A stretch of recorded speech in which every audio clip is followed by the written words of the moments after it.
Bismillahirrahmanirrahim. Assalamualaikum warahmatullahi wabarakatuh. Alhamdulillahirabbil alamin. Wassalatu wassalamu ala asyrafil anbiya'i wal mursalin sayyidina Muhammadin wa ala alihi wa sahbihi ajma'in. Amma ba'du. Sebelumnya kudoakan semoga kita senantiasa berada di bawah perlindungan dari Allah Subhanahu wa taala. Amin ya rabbal alamin. Di kesempatan yang berbahagia ini, kami mengajak saudara-saudaraku semua untuk kita sama-sama menyimak kajian yang sangat luar biasa dari guru kita. Semoga apa yang disampaikan beliau akan menjadi wasilah untuk keselamatan dunia dan akhirat kita. Tanpa berlama-lama, mari kita saksikan bersama. Selamat menyimak. Min qabli an nabra'aha, sebelum kami mewujudkannya di alam nyata, sudah ada tulisan di Lauhil Mahfuz yang kita sebut dengan tulisan takdir. Itu dalam hadis, dalam ayat Quran. Penjelasannya ada dalam hadis. Hadisnya ada dalam Sahih Muslim. Innallaha katabal maqadir. Allah sudah menuliskan takdir. 50 alfasanah, 50.000 tahun. Qabla an yakhluqas samawati wal ard, sebelum Allah menciptakan langit, sebelum Allah menciptakan bumi, 50.000 tahun Allah sudah menetapkan di Lauhil Mahfuz. Alhamdulillahirabbil alamin. Wa bihi nasta'inu ala umuri dunya waddin.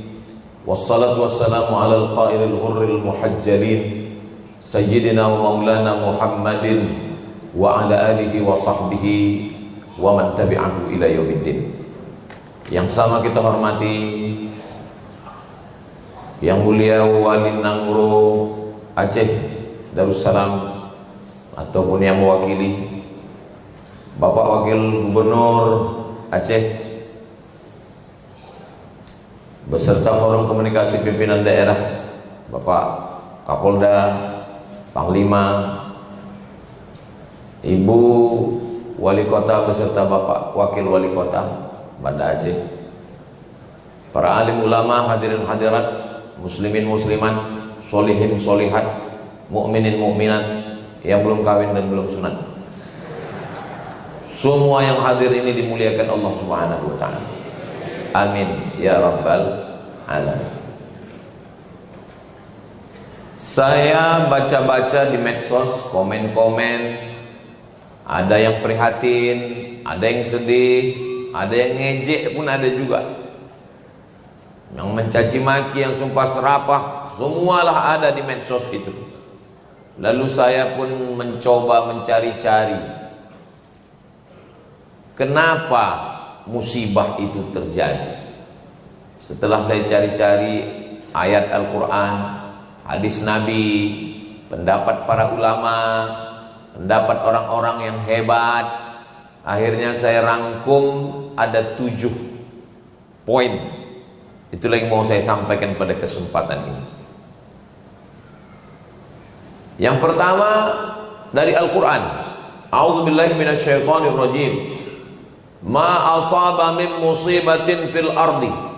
Segala musibah yang terjadi di bumi ini, tsunami, gempa bumi, gunung meletus, banjir bandang, ma asaba min musibatin fil ardi wala fi anfusikum, kanker, sakit jantung, diabetes, kolesterol, ma asaba min musibatin fil ardi, segala musibah di bumi, wala fi anfusikum, yang terjadi pada diri kamu, illa fi kitabin, semua sudah tertulis di kitab.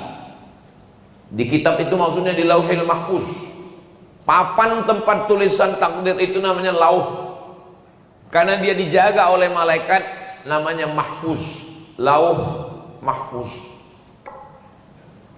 Min qabli an nabra'aha, sebelum kami mewujudkannya di alam nyata, sudah ada tulisan di Lauhil Mahfuz yang kita sebut dengan tulisan takdir. Itu dalam hadis, dalam ayat Quran. Penjelasannya ada dalam hadis. Hadisnya ada dalam Sahih Muslim. Innallaha katabal maqadir. Allah sudah menuliskan takdir. 50 alfasanah, 50.000 tahun. Qabla an yakhluqas samawati wal ard, sebelum Allah menciptakan langit, sebelum Allah menciptakan bumi, 50.000 tahun Allah sudah menetapkan di Lauhil Mahfuz bahwa tsunami itu terjadi, bahwa banjir bandang itu terjadi. Tidak ada kaitannya dengan dosa, tidak ada hubungannya dengan apapun. Memang sudah ketetapan takdir Allah Subhanahu wa ta'ala. Hak prerogatif Allah. Kita tidak bisa mengelak, kita tidak bisa membantah. Memang sudah dipastikan pasti terjadi. Rencana kita mungkin tak terjadi, tapi rencana Allah pasti terjadi. Itu makanya rukun iman kita 6. Antu'mina billah wa malaikatihi wa kutubihi wa rusulihi wal yaumil akhiri wa bil qadari khairihi wasyarrihi. Jangan tambah lagi. Sekarang banyak orang ditambahnya pula rukun iman ini macam-macam lagi. Antu'mina billah wa malaikatihi wa kutubihi wa rusulihi wal yaumil akhiri wa bil qadari khairihi wasyarrihi wa bi dokter spesialis dan lain-lain. Saya masih ke dokter, saya masih berobat, saya masih ke rumah sakit, tapi segala yang terjadi itu adalah memang sudah takdir Allah Subhanahu wa ta'ala. Ini yang pertama. Inilah jawaban yang paling enak. Apapun yang terjadi, takdir. Oh, nggak bisa begitu Pak Ustadz. Masa hutan yang dipotong, pokok kayu yang ditumbang, terjadi longsor, kok itu takdir? Sabar dulu, ini kan baru satu. Ini masih panjang ini baru 1, 7 yang mau ku sampaikan. Nah itu makanya kalau dengar ceramah itu jangan dipotong-potong. Saya tahu ceramah saya yang ini akan dipotong ini. Yang suka memotong hutan itu, dipotongnya juga ceramah saya ini. Ketika dia dikomplain orang, gara-gara kau memotong hutan lah ini terjadi. Itu sudah takdir Allah. Ini ceramah Ustaz Somad katanya. Jadi rupanya memang tukang potong inilah bahayanya kalau cita-cita dulu tukang sunat. Akhirnya rencana mau masuk fakultas kedokteran, nggak lulus. Masuk fakultas ekonomi, itulah APBD disunat. Buka perusahaan potong kayu disunat. Itu semua disunat. Nah, jadi memang yang pertama ini bahwa takdir. Itu di tengah laut itu kan ada lempengan tanah. Jadi rupanya tanah ini berlapis-lapis. Jadi lapisan yang paling atas itu lempengan ada sambungannya. Macam karpet masjid raya ini ada sambungannya. Pas sambungannya itu di tengah di atas Pulau Sumatera di Laut Aceh itu. Jadi ketika sambungannya itu bergeser, terjadi gempa. Lalu ketika terjadi gempa di tengah laut sana, airnya itu menyusut karena bergerak dia menyusut, habis itu naik ke atas. Air yang naik dari laut ke atas itu bahasa Jepangnya tsunami, pakai huruf tsa, tsunami. Dari laut maka menyusut dia dulu, menyusut, naik lagi dia ke atas. Itulah dia tsunami. Tapi orang Aceh sebelum orang Jepang ngasih nama itu, dia sudah ngasih nama duluan. Makanya ada di dalam kapal itu. Apa namanya? Smong. Makanya kalau kita mau pakai bahasa kita, jangan sebut tsunami, smong. Jadi kenapa sebagian masyarakat Aceh selamat? Ya karena takdir. Kan pembahasan kita yang pertama ini takdir. Semua sudah takdir. Bagaimana cara membedakannya? Ini cara membedakannya. Kita tidak bisa mengelak. Ada yang bisa kita pilih dan ada yang tak bisa kita pilih. Saya mau bicara di bawah atau bicara di atas. Itu bisa memilih atau tak bisa memilih? Kalau Tuan pergi ke Belawan, jangan lupa membeli kikir. Memang kalau belum sarapan susah kita berpikir. saya ceramahnya di bawah atau di atas, itu bisa memilih atau tak bisa memilih? Bisa. Saya tadi mau di bawah, tapi kata Pak Wagub, Ustaz Somad di atas. Semua orang mau nengok Ustaz, kata beliau. Kalau Pak Wagub, semua orang memang sudah menengok beliau, tinggal mengajukan proposal aja lagi. Jadi tentang masalah saya mau di bawah atau di atas, itu pilihan. Tapi ada yang tidak bisa memilih. Memang sudah ketetapan Allah. Ini takdir yang nggak bisa memilih. Menjadi orang Sumatera, menjadi orang Aceh, itu bisa milih atau enggak? Nggak bisa milih. 40 hari dalam kandungan dalam bentuk air, 40 hari dalam kandungan dalam bentuk darah, 40 hari dalam bentuk kandungan dalam bentuk daging, 40, 120 hari. Umur 120 hari datang malaikat. Malaikat tidak pernah membawa kertas mau bertanya, "Kau mau jadi apa?" A. Arab, A. Aceh, B. Batak, C. Cina. Enggak ada. Maka kita tidak boleh mengejek orang karena sukunya.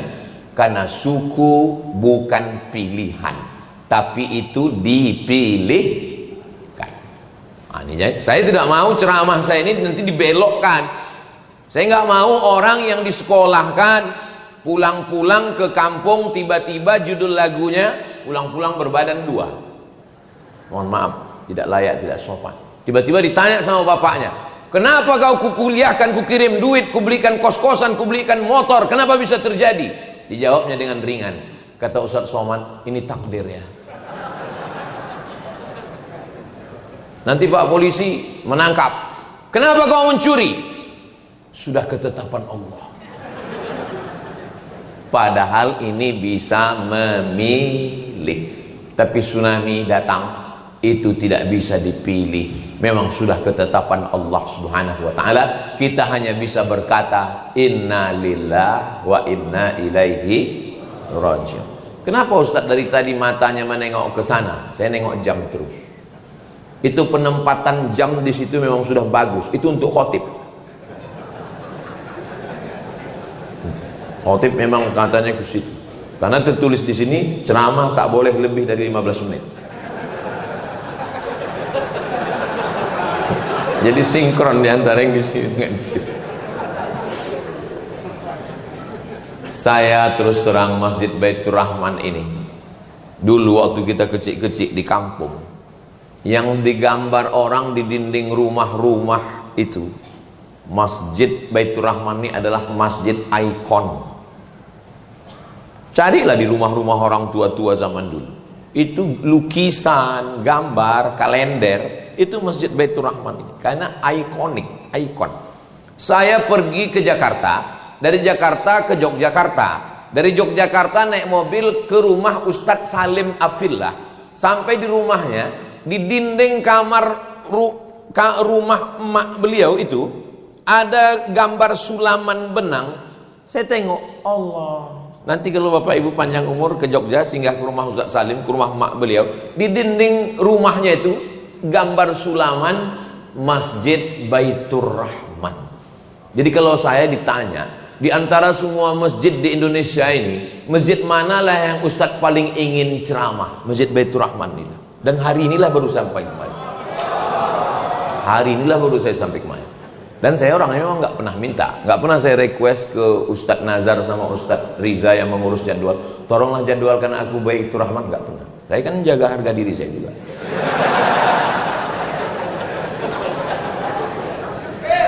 Di hari ini tercapai cita-cita saya, bisa saya berdiri di Masjid Baitur Rahman yang dari kecil saya tengok gambarnya ditulis di dinding. Andai saya mati sebelum ini, mungkin penasaran ruh saya. Tapi sesudah ini, tapi jangan pula bilang sesudah ini Ustaz mau mati-matilah.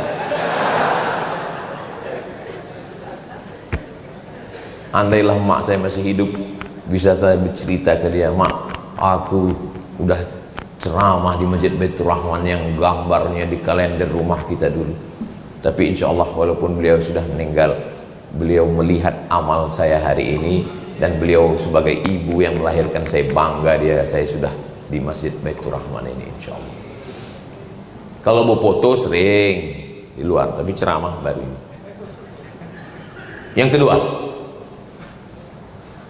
Yang kedua adalah zaharal fasadu fil barri wal bahri bima kasabat aydin nas. Terlihat nyata kerusakan fil barri di daratan, wal bahri di lautan, bima kasabat aydin nas, akibat perbuatan tangan manusia. Ini baru masuk yang tukang potong hutan tadi. Ini ada dia. Ini kalau dia ada hadir pengajian ini, inilah yang didengarnya nomor 1. Habis itu permisi deh ke toilet dulu ya, kencing. Ini kayaknya aku kena ini katanya nomor 2. Zaharal fasad, sudah ternampak kerusakan fil barri, daratan dulu. Karena memang yang pertama dirusak manusia ini daratan. Sudah habis daratan, tak ada lagi yang bisa dirusak. Wal bahri, baru dia pergi ke lautan. Bayangkan, apa namanya yang mirip kura-kura itu? Saya ingat, cuman mau ngetes jamaah nih, masih sadar atau enggak? Penyu kan? Penyu itu makanannya ubur-ubur. Penyu itu mau makan ubur-ubur dari jauh, udah menetes air liur penyu itu mau makan, udah dibacanya doa, Allahumma barik lana fima razaqtana wa qina azabannar, kata penyu. Begitu ditelannya, rupanya sampah plastik. Bayangkan kecewanya penyu itu kena prank. Antara ubur-ubur dengan sampah plastik, siapa yang membuang sampah plastik ini? Maka buanglah sampah pada tempatnya. Ada Profesor Dr. Junaidi namanya, sahabat saya. Dia kebetulan pergi ke tengah laut sama bule. Bule itu perempuan, kalau laki-laki Pak Le. Sama bule. Bule dari Jerman. Sampai di tengah laut, bule itu makan jeruk. Dimakannya jeruk, kulitnya dikantonginya. Dikantonginya kulitnya. Profesor Junaidi ini heran, kenapa bule ini mengantongi jeruk? Cuman dia nggak nanya, diam aja. Sesudah kapal itu pulang ke pantai, barulah kulit jeruk itu dibuangnya ke tong sampah. Orang kita sengaja membawa tong sampah itu ke laut untuk membuang sampah ke tengah laut sana. Jadi kerusakan di laut, di bumi karena tangan manusia. Pohon yang akar tunggal, akarnya memegang tanah dan dia menahan air. Kalau pohon ditumbang, akarnya copot, lapuk, sehingga tanah tidak bisa ditahan, air pun turun ke bawah. Pelajaran kelas 4 SD, nama pelajarannya IPA, ilmu pengetahuan alam. Kita duduk dulu sama-sama pakai kelompok, namanya CBSA, cara belajar siswa aktif. Masih ingat? Yang ingat berarti udah tua. Sebaya sama saya. IPA itu dulu pelajarannya. Bahkan dipraktekkan, ditumpuk tanah, diletakkan pohon yang akarnya panjang, disiram air dari atas. Kenapa tanahnya tidak longsor? Karena diikat oleh akar kayu. Akar kayu ini dipotong, lalu kemudian lapuk sehingga tidak bisa lagi ditahan, dan terjadilah banjir bandang, habis. Memang di Malaysia banjir juga, Kedah banjir, Kelantan banjir. Cuman di tempat mereka yang banjir, yang turun dari atas langit itu cuman air. Tempat kita bisa pula turun dari atas langit itu kayu gelondongan.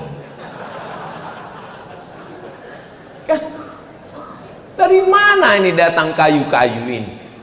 Nah, ini ayat yang kedua, memang kerusakan akibat tangan manusia.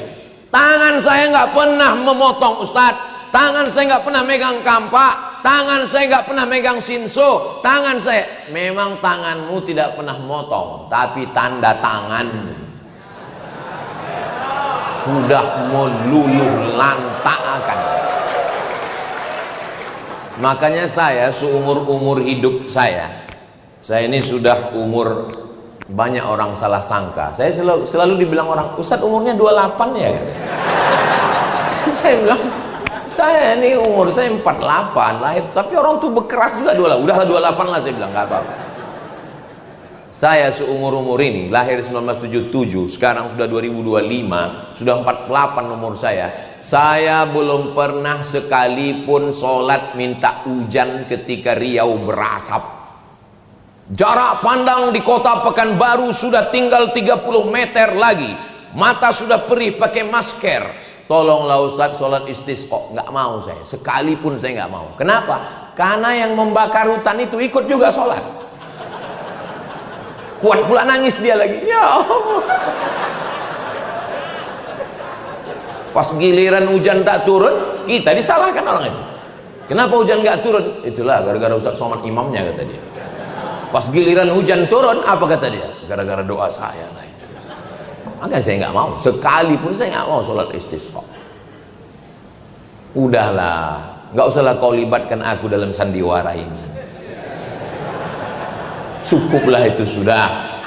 Jadi tentang masalah kerusakan ini, memang sudah kejahatan yang masif, memang sudah kejahatan berjamaah. Maka terjadilah apa yang terjadi. Yang memotong dapat kayu, yang ngasih izin dapat duit.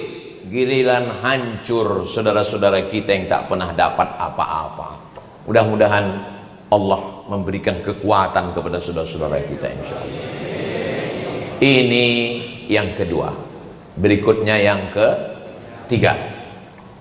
Omongan saya hari ini, dan dimanapun saya ngomong, gak pernah menurut saya. Saya selalu pakai ayat Quran, hadis Nabi, pendapat ulama. Yang ketiga, hadis Nabi.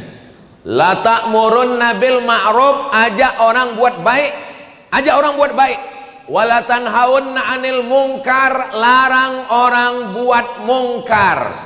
Kalau kamu diam, tidak melakukan nahi mungkar, la yusikanna ayyab'atsallahu 'alaikum iqaban, Allah akan menurunkan hukuman. Ini yang melakukan perbuatan mungkar, yang tidak ada hubungan dengan pohon kayu, tidak memotong, tidak membakar, tapi dia melakukan perbuatan mungkar. Dan orang diam, ustadz diam, ayah emaknya diam, dan kita ketika ditembak pun juga diam. Kau janganlah pacaran. Yang pacaran aku, yang punya motor aku, yang goncengan aku. Kenapa kau yang ribut? Urus saja surgamu, jangan kau urus neraka. Ditulisnya pula tuh di baju kaos, urus surgamu, jangan kau urus neraka. Kita pun mau menasihati dia jadi takut. Iya juga ya. Memang dunia ini saking banyaknya orang gila, orang waras pun ragu tentang kewarasannya. Bayangkan kalau 10 anak muda nulis semuanya, urus surgamu, jangan urus nerakaku. Kita pun terdiam jadinya. Makanya itulah pentingnya kita ngaji dengan UAS, Ustadz Akal Sehat. Kalau kita begini gimana jawabnya? Jawabnya begini, memang motornya motor kau, memang duitnya duitmu, memang perempuan itu pacar kau, tapi kalau azabnya datang aku kena juga, bodoh. Begitu. Karena ketika buat dosa, buat maksiat, tsunami datang, gempa bumi datang, gunung meletus. Memangnya waktu tsunami itu datang ditengoknya dulu. Ini rumah orang soleh, kami kesana dulu ya, gitu. Mana ada, disapunya semuanya. Itu air yang turun dari atas gunung itu. Padahal kan sudah ada jalur sungai. Sungai itu kan belok ke kiri, belok ke kanan. Gak mau dia ikut jalur itu. Rata semua dibuatnya. Habis, rumah orang baik kena, orang yang tak baik pun kena. Mudah-mudahan orang-orang baik yang meninggal dunia menjadi syahid, insya Allah. Adapun orang yang tak baik meninggal dunia, ya mudah-mudahan diampunkan Allah juga lah dosa. Saya tahu kalian udah semangat kali mau mengaminkan. Enggak boleh, karena boleh jadi di ujung-ujung umurnya itu Karena tertulis waktu malaikat mau mencabutnya itu, dia menengok tulisan la ilaha illallah. Kita husnuzon, bisa jadi dia mati dalam keadaan husnul. Dari bunyinya nggak setuju nampaknya. Enak kali Pak Ustaz. Dia yang pacaran, dia yang maksiat, dia yang LGBT, dia yang homo, dia yang lesbi. Musibah datang, dia yang ngundang. Begitu dia mati, Ustaz doakan pula dia husnul khotimah. Aku nggak setuju. Ya nggak apa-apa kalau nggak setuju. Silakan. Tapi kita semua akan mati. Mudah-mudahan kita ini semua mati dalam keadaan husnul khotimah. Kalau kita doakan saudara kita husnul khotimah, malaikat akan dikirimkan Allah malaikat. Apa kata malaikat? Amin. Kabulkan doa orang ini. Walaka mithluh. Maka kau dapat pahala yang sama seperti yang kau mintakan. Makanya kalau ada perbuatan maksiat, jangan diam. Anak-anak muda, Gen Z, tolong kalian cetak nanti stiker bulat, tulisannya say no to bonceng. Ini hari Jumat, besok malam Sabtu, besok Sabtu malam Ahad. Itu anak-anak muda pacaran, tulis say no to bonceng. Bagikan di lampu-lampu merah. Ini cuman kadang pas kita itu yang ngambil yang tua-tua pula. Tua siapa yang mau dibonceng lagi? Tempelkannya, buatkan baju kaos yang suka. Katakan tidak pada narkoba, katakan tidak pada sabu-sabu, katakan tidak pada pil anjing gila, katakan tidak pada lem kambing. Kalau Ustaz Somad yang ceramah di atas mimbar berapi-api, tapi sampai di luar orang nggak takut sama saya. Makanya dalam masalah amar ma'ruf nahi mungkar ini, bukan ustadz yang paling bisa. Yang paling bisa itu adalah polisi dan tentara. Dia yang paling bisa. Polisi nggak perlu naik ke atas mimbar ini.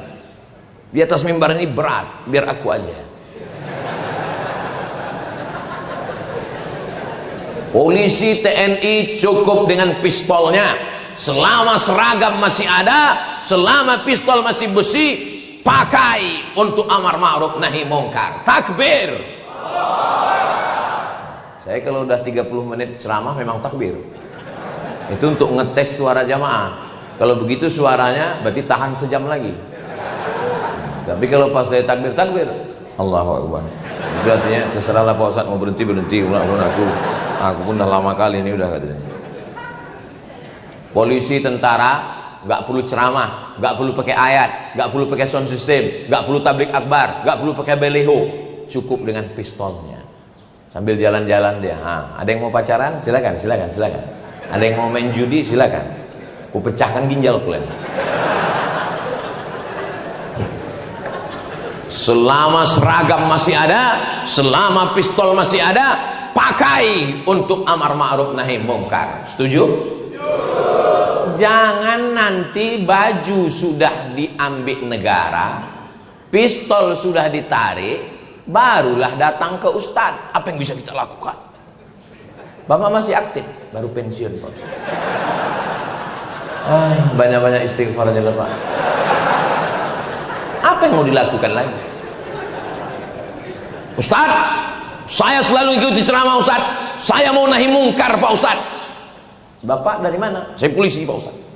Pistol besi udah diambil negara Pak Ustadz. Tinggal pistol air. Itu pun kadang-kadang mati, kadang-kadang hidup Pak Ustadz.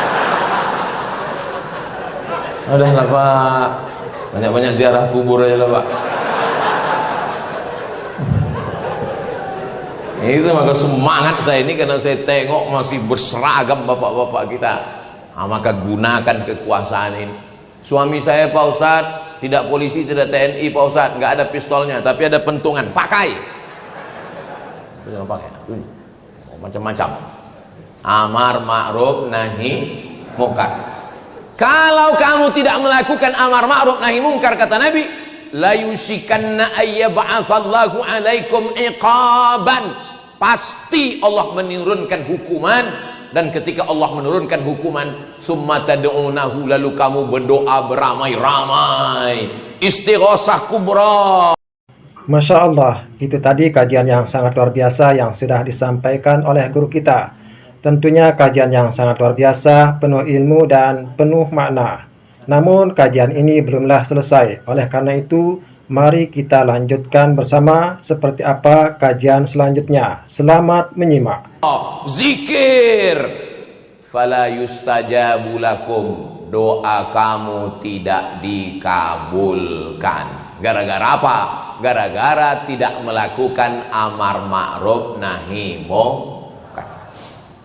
Makanya pejabat-pejabat sangat bisa, kepala dinas, kepala badan, kepala kantor, yang ada kepala, yang tak berkepala, bisa. Wali kota, wakil wali kota, langsung masuk ke sana kemari, dapat laporan dari masyarakat, datang. Gubernur, wakil gubernur, sangat bisa. Ini adalah ajaran agama Islam. Jadi dalam Islam itu, kalau mau melihat orang berkuasa, ketika dengan kekuasaan dia bisa melaksanakan amar ma'ruf nahi munkar. Man ra'a minkum mungkaran, siapa yang menengok kemungkaran falyughayyirhu biyadihi, dengan tangan. Dengan tangan dulu. Enggak bisa dengan tangan, fabilisani, dengan lidah. Saya ini enggak punya tanda tangan. Saya enggak punya martil palu hakim konstitusi Mahkamah Agung. Saya tak punya kekuasaan, tapi saya masih punya suara. Itu pun kalau mikrofon masih hidup. Kalau mati mikrofon ini hilang juga suara. Makanya di beberapa tempat kalau saya ceramah itu kadang-kadang mati begitu. Kenapa? Panitianya ketakutan. Daripada kita kena amuk, bagus mic ini kita matikan katanya. Tapi di Aceh ini saya ceramah belum pernah mic-nya mati. Nah, itulah, karena saya tengok udah agak-agak mau mati. Ini yang ketiga. Yang keempat, ma yusibul mu'min min nasabin wala wasabin wala saqamin wala syaukin yastakuha.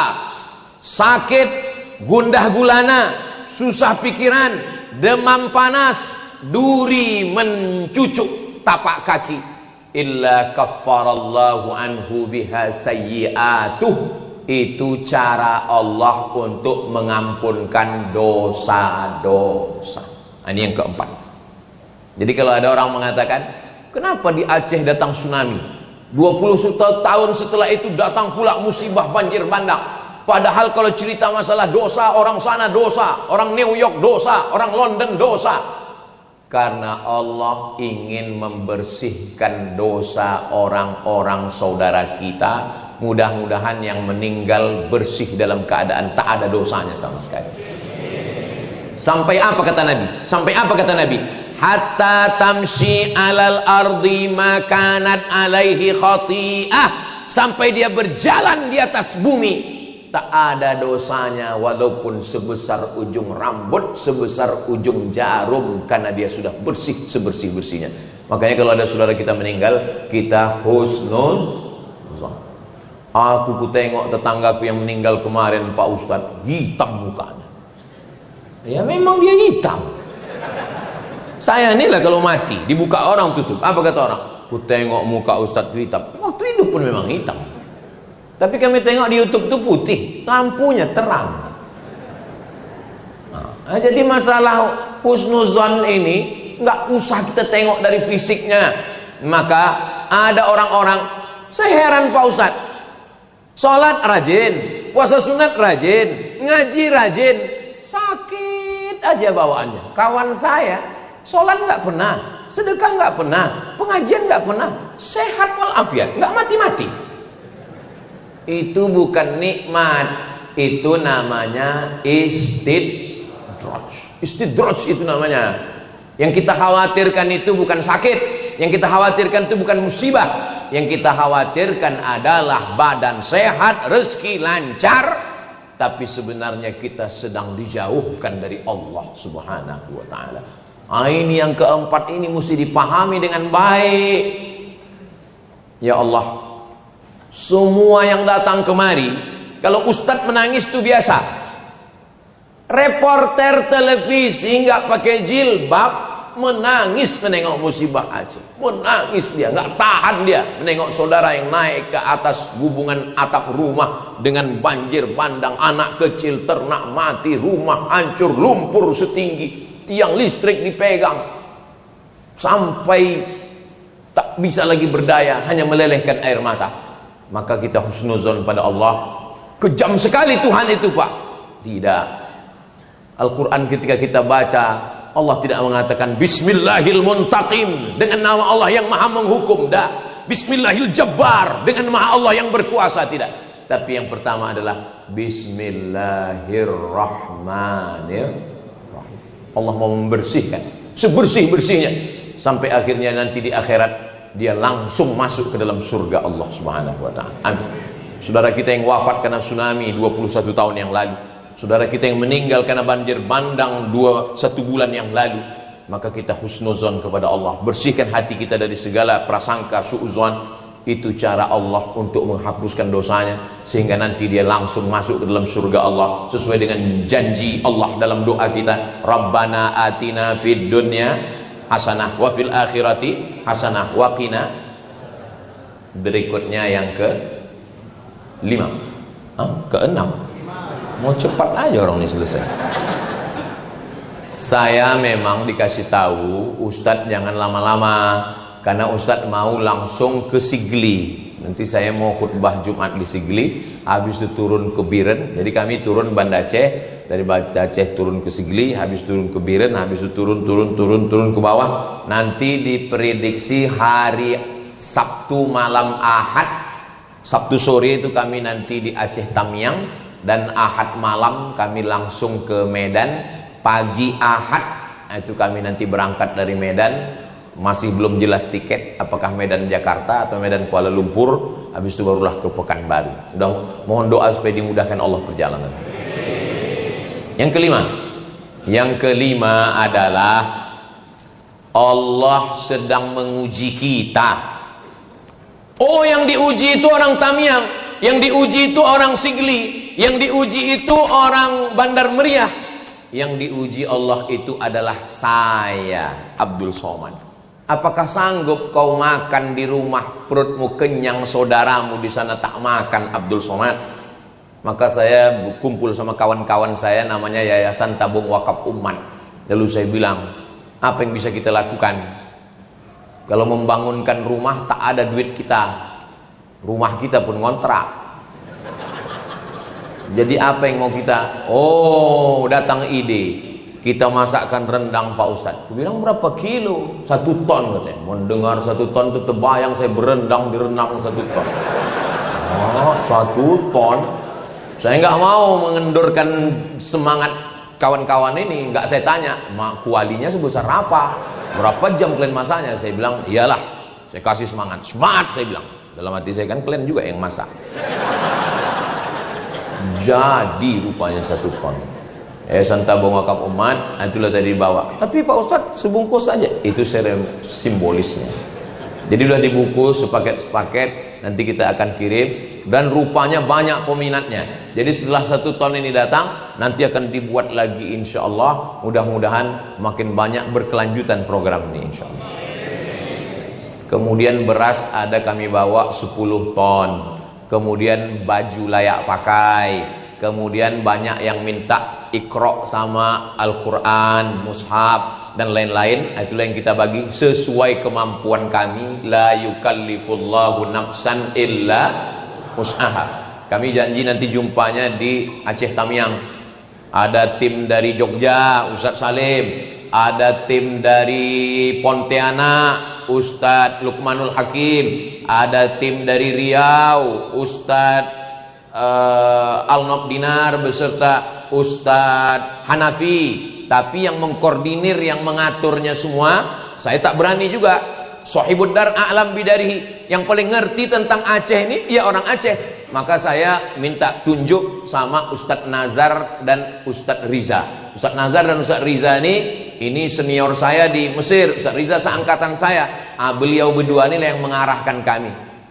Saya duduk bertiga sama mereka, saya tanya, Ustadz Nazar, Ustadz Riza, mau dibawa kemana hubungan kita? Kata mereka, insya Allah kami akan bawa Ustadz masih berada di jalan yang benar. Akhirnya kami pun jalan, dialah yang menyusun semua. Pokoknya saya dibangunkannya pagi, bangun jalan ya. Nanti jumpa dengan Pak Wagub, serahkan ya, senyum sikit katanya ya. Itulah pokoknya saya ikut aja. Apapun kata mereka berdua ini ikut aja. Nggak tahu saya nih entah mau kemana setelah ini. Nanti khutbah di Sigli ya, padahal pertama nggak ada jadwal Sigli ini, tiba-tiba ada dibuatnya. Ini kita ke sana ya, kita buat video banyak-banyak ya.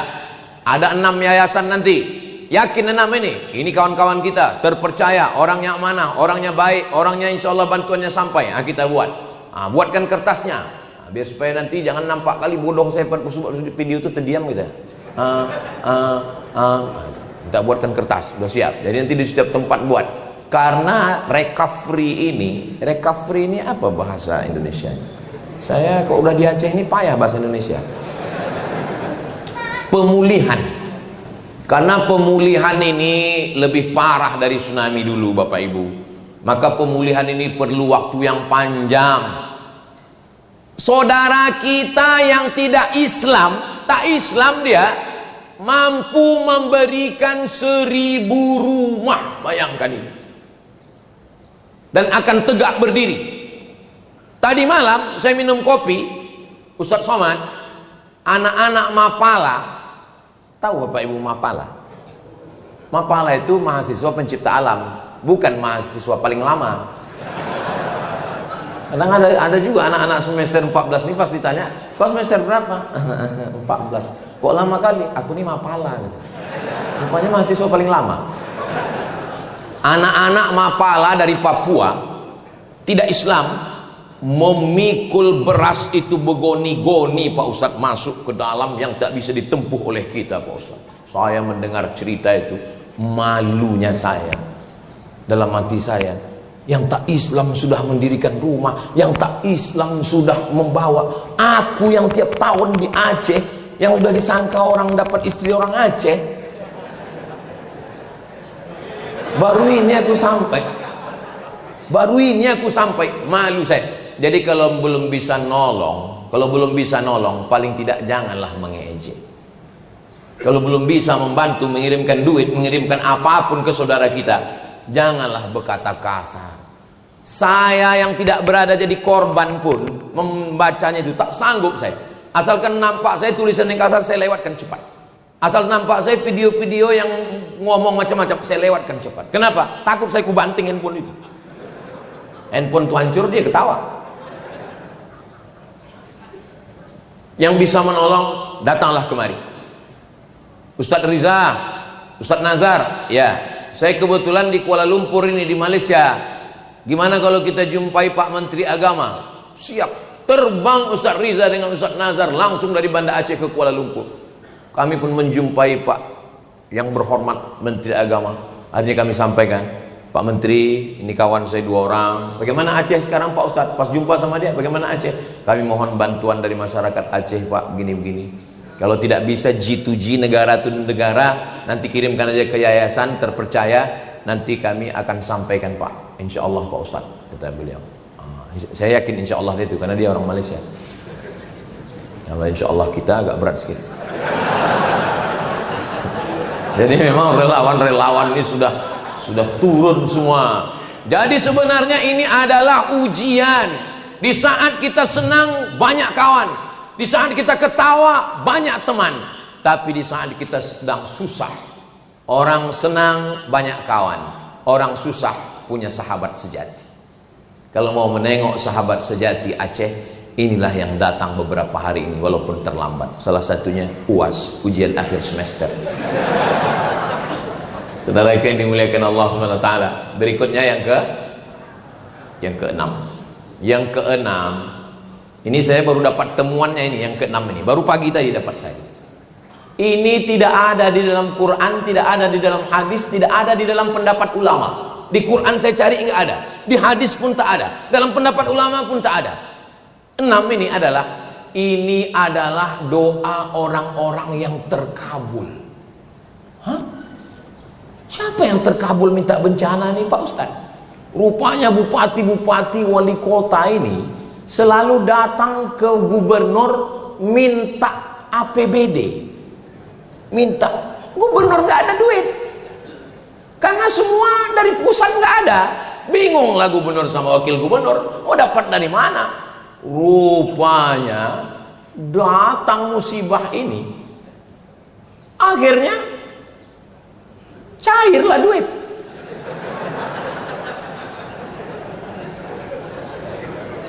Kontraktor-kontraktor, perusahaan-perusahaan datang ke Pemda. Mana proyek Pak? Mana ada proyek sekarang? Defisit, duit susah. Begitu bencana ini datang, dicairkan 60 triliun untuk musibah Sumatera, 60, 30-nya untuk Aceh. Akhirnya bupati kepala daerah, rupanya orang ini banyak pergi umroh untuk berdoa supaya cair duit ini. Itulah maka cair duit ini. Turun. Saya pun baru dapatnya tadi pas sarapan tadi. Ngobrol dengan Pak Wagub. Tadi saya dengar, oh begitu rupanya, saya bilang. Nggak ada proyek di Aceh Pak Ustadz, karena nggak ada duit.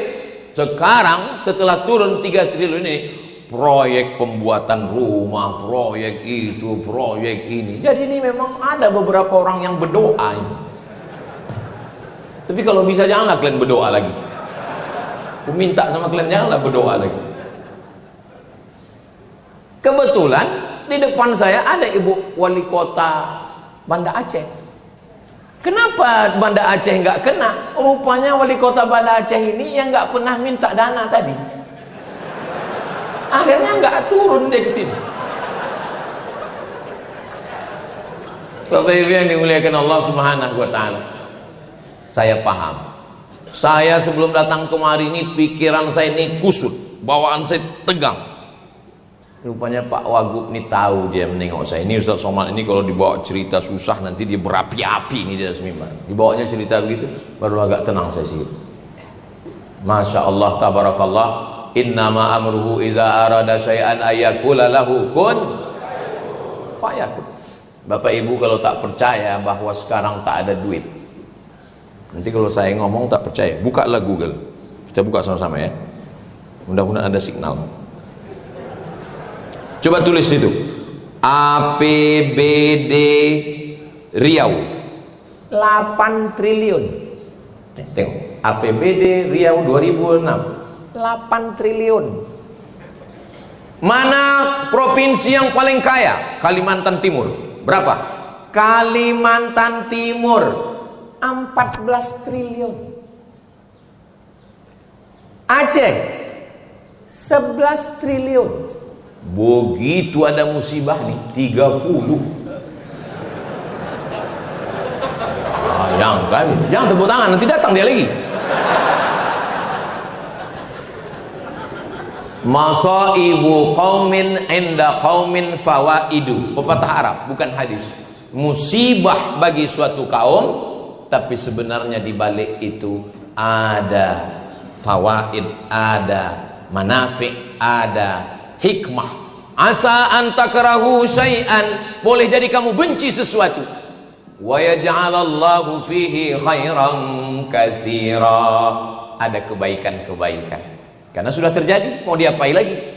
Tak bisa kita tolak, maka kita tinggal mengambil hikmah-hikmahnya. Kita kawal, kita doakan. Tapi jangan gara-gara ini lalu NGO, non-government organization, LSM, jangan sampai berhenti. Terus, apa yang bisa kita bantu, kita bantu.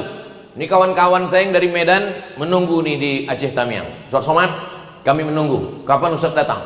Aku bilang, aku baru datang hari Ahad. Kami udah nunggu dari semalam, kata dia. Salah kalian lah, kenapa nggak kalian tengok jadwal? Aku bilang. Disangkanya semalam saya langsung terbang ke Aceh Tamiang. Kami di Banda Aceh dulu, baru turun ke bawah. Hari Sabtu malam Ahad baru kami sampai di Aceh Tamiang. Saya bilang, jadi dengan adanya musibah ini, nampaklah kuasa Allah SWT. Orang yang baik sedang dinampakkan kebaikannya, orang yang silap dan salah dihapuskan dosanya. Kita berharap mudah-mudahan kita semua tidak menambah, redam, remuk, hancurnya hati saudara kita, berlapang dada. ada sikit-sikit ya bersaudara kita karena ada beban yang paling berat. Terakhir yang ketujuh. Yang ketujuh, ada amal yang tidak keluar darah. Amal keluar darah, mati syahid. Ini amal tak keluar darah. Ada amal yang tak keluar keringat. Keluar keringat tawaf, sa'i, umrah, jihad. Ini enggak keluar keringat. Ada amal yang tidak keluar duit. Yang keluar duit zakat, wakaf, infak, sedekah, wasiat, hibah, ghanimah. Ini enggak keluar duit. Tidak keluar darah, tidak keluar duit, tidak keluar tenaga. Amal ini amal yang paling besar pahalanya. Apa itu amal? Ridha menerima takdir Allah. Inilah amal yang sedang diberikan Allah kepada orang Aceh. Orang Aceh didatangkan Belanda. Negeri yang tidak bisa dijajah oleh Belanda adalah Aceh. Orang Aceh melihat hidup ini kecil setengah sayap nyamuk seperti hadis Nabi. Apa kata orang Aceh? Kalau aku mati, aku akan mati syahid. Kalau aku hidup, besok pagi aku minum kopi di Molabu. Itu terjemahan bahasa Indonesia. Tengku Umar, beliau meninggal sebagai seorang syahid. Saya ziarah ke makam beliau, masuk ke dalam hutan. Apa kata yang menjaga makam? Tengku Umar ini, Ustaz Somad, jangankan hidupnya, jenazahnya pun ditakuti Belanda. Sampai dicari mereka jenazahnya. 6 bulan orang menggalinya lagi, jenazahnya masih tetap utuh, tak dimakan cacing tanah. Begitu janji Allah. Itulah ayat yang dibaca qari kita tadi. Wala taqulu liman yuqtalu fi sabilillahi amwat. Jangan kau katakan mereka mati, bal ahya, mereka hidup. Sudah meninggal pun dia tak dimakan cacing tanah. Kita masih hidup dan dimakan cacing. Kenapa? Diabetes meletus. Mohon maaf kalau ada bapak ibu yang tersinggung, kebetulan penyakitnya sama, jangan tersinggung. Kunci mendengar ceramah saya ini satu, jangan tersinggung. Ada beberapa jamaah tersinggung, pulang, meninggal.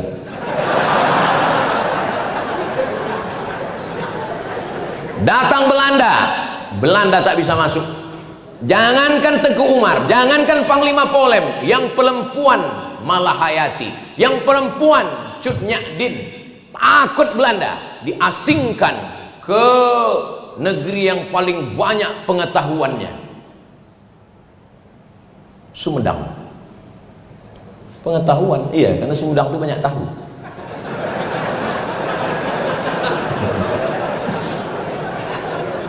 Cut Nyak Din diasingkan ke Sumedang. Kenapa? Karena kalau dia dibiarkan di sini, dia punya magnet. Orang Aceh akan ikut berjuang sama dia. Diasingkan dia ke Sumedang.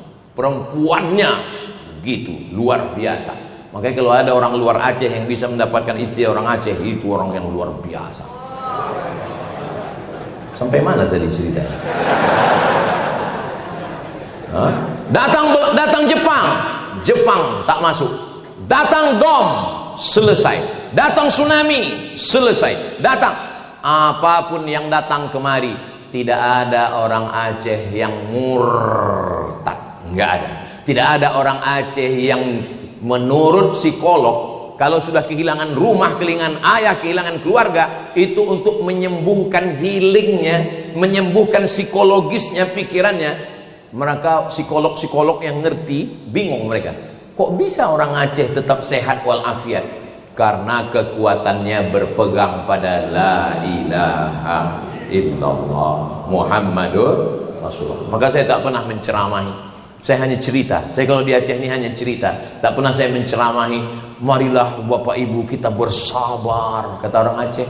Alah kau ngomong gitu, belum pernah kau kena tsunami. Cobalah perhatikan ceramah saya di Aceh. Pernah saya ajak orang Aceh, marilah kita berpegang teguh pada Allah. Orang Aceh kalau dengar itu senyum. Alah kau dikejar Belanda tuh. Kami Belanda, Jepang, daerah operasi militer, tsunami, datang lagi. Datang dari laut 2 km daratan, habis, turun dia lagi. Akhirnya orang pindah ke gunung. Dari gunung pula datang. Bayangkan, Allah mau menunjukkan ke orang Sumatera Utara, ke orang Riau, ke orang Jawa, ke orang Kalimantan, bahwa ada hambaku yang kuat menerima berbagai macam pukulan. Ah, itu kan kata Ustaz Saman untuk menyenangkan hati kami. Ini hadis, bro. Datang sahabat Nabi namanya Sa'ad bin Abi Waqqas. Dia bertanya kepada Nabi, "Man asyaddun nasi bala'an?" Siapa orang yang paling kuat ujiannya? Ya Rasulullah, ya, kasih tahu aku siapa orang yang paling kuat ujiannya. Al-anbiya, nabi-nabi. Setelah itu as-salihun, orang soleh. Setelah itu al-amsal fal-amsal. Itu kata Nabi. Orang yang paling kuat ujiannya nabi-nabi. Setelah itu orang soleh. Setelah itu orang yang di bawah itu, orang di bawah itu. Jadi kalau ditengok dari mulai Kalimantan, Sulawesi, Papua, Jawa, menurut pandangan saya, kalau dipakai hadis ini, yang paling kuat imannya adalah orang Aceh. Setuju tak setuju? Terserah, nggak setuju pun saya udah ceramah juga. Makanya menurut hadis ini, kekuatan iman itu diuji. Kenapa? Karena kalau saya menggali tanah di belakang rumah saya, tiba-tiba cangkol saya itu bunyinya pup. Lalu saya tengok ada batu hitam. Saya ragu, ini batu kah, intan kah, emas kah? Maka saya bakar. Saya hidupkan api unggun, saya bakar 1 hari. Begitu saya bakar meleleh dan memancarkan cahaya, berarti dia emas. Saya bawa pulang, saya masukkan ke lemari, saya kunci lemarinya, saya masukkan ke kamar, kamarnya saya kunci, saya masukkan ke rumah, rumahnya saya kunci. Tapi setelah saya bakar 2 hari tetap hitam, batu gilingan. Cara menguji batu dengan api, menguji iman dengan ujian-ujian ini. Dan iman yang paling kuat itu berada di Serambi Makkah. Kita jaga ini, kita jaga iman anak-anak kita, kita jaga iman jamaah kita. Saya kalau mau mengasih contoh-contoh yang baik-baik, Aceh. Cerita tentang ekonomi syariah, banknya tidak ada konvensional, Aceh. Cerita tentang penerapan syariat Islam, ada dinas syariat, Aceh. Cerita tentang pendidikan Islam, Dayah Abu Abi Tengku, ada Abi Zahrul, Dr. Zahrul dari Mudi Mesra hadir bersama kita, Aceh. Cerita tentang baca kitab, sampai hari ini orang Aceh masih baca kitab. Dari mulai Matan Takrib, Fathul Qarib, I'anatul Talibin, Kanzur Raghibin Mahalli, Qalyubi wa Umairah, Al-Majmu' Syarah Muhazzab. Sampai hari ini Dayah masih baca kitab kuning. Dari mulai Matan Al-Ajurrumiyah, Al-Kawakibud Durriyah, Al-Imriti, Alfiyah Ibni Malik, sampai Syarah Ibni Aqil. Masih istiqamah mereka menghormati ulama. Maka kalau ada orang yang mengejek, dia belum kenal, kasih tahu dia, kasih kenal dia, ajak dia ngopi. Kau jangan ngejek, ayo kita ngopi, ajak dia ngopi ke tepi laut sana. Ustaz ngomong begitu itu kan mau menyenangkan hati orang Aceh aja. Islam pertama datang di Nusantara ini kemana? Aceh. Al-Quran pertama kali diterjemahkan ke dalam bahasa Melayu oleh siapa? Syekh Abdul Raub As-Singkili, orang Aceh, yang membawa tarekat Syattariyah langsung dari Imam Al-Qushashi, dari Syekh Ibrahim Al-Qurani, sampai datang orang dari Jawa Barat, Syekh Abdul Muhyi Pamijahan, mengambil tarekat Syattariyah kemana. Datang saudara kita dari Makassar, Syekh Yusuf Al-Makassari Tajul Khalwati, mengambil tarekat Syattariyah kemana. Datang saudara kita dari bumi Minangkabau, dia adalah Syekh Burhanuddin Ulakkan dari Pariaman, datang kemana, mengambil. Alhamdulillahirrabbilalamin. Demikian kajian yang sangat luar biasa, kajian yang penuh ilmu, penuh hikmah, penuh makna yang disampaikan oleh guru kita. Semoga apa yang disampaikan oleh beliau bisa kita praktikkan dalam kehidupan kita sehari-hari. Dan tak lupa mari kita sama-sama doakan beliau. Semoga beliau selalu dalam perlindungan dari Allah Subhanahu wa Ta'ala. Sekian, sampai bertemu di kajian selanjutnya. Mohon maaf atas segala kekurangan. Wassalamualaikum warahmatullahi wabarakatuh. Setelah kita mendengarkan kajian yang sangat luar biasa dari guru kita tadi, saatnya kita lanjutkan aktivitas kita hari ini. Semoga aktivitas kita hari ini membawa keberkahan dari Allah Subhanahu wa Ta'ala. Amin ya Rabbal Alamin. Sampai ketemu di kajian selanjutnya. Wassalamualaikum warahmatullahi wabarakatuh.